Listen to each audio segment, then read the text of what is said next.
Sanibonani, welcome back to iSenews Bafethu. If you'd like to stay updated ngazonke laphana ke indaba ke ethintana namathelelo vela khona la eMzansi, cela laphana ke ulike uphinde usubscribe kuyo ke channel yethu ke iSenews. This week uNozalo uNkazimulo finds himself under growing pressure as his behavior becomes more unstable.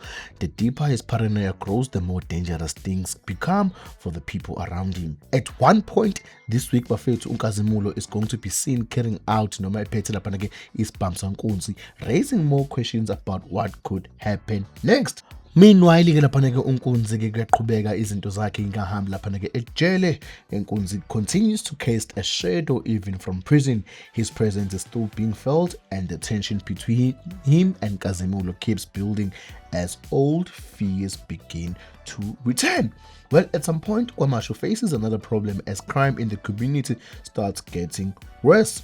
Residents begin crying out for protection while police officers grow more concerned about the rise of robberies across the township.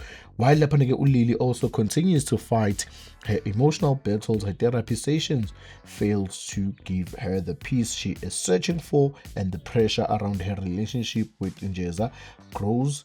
It continues to grow, and the week unfolds, her attempts to fix things become more difficult. Elsewhere, relationships continue to face challenges. Babega's love life takes another interesting turn while Mbata struggles with disappointment and frustration in both his personal life and future plans. As this week continues, emotions rise high, secrets grow heavier, and different characters are forced to confront izimo ke ezahlukehlukene abangakhona laphana kuyigwema. So bafethu, lena ke ithiza ke noma konke lokhu ke esingithulele khona mbukeli, izinto ke ezokwenzeka kuzalo kulo leli viki esikulo. Ngicela ke wenze isiqiniseko sokuthi mbukeli uyasubscribe uphinde uclick ke i-notification bell kuyo ke i-channel yethu ke iSenews ukuze uzohlezi u-updated ke ngendaba ke ithintana namatholelo avela khona la eMzansi.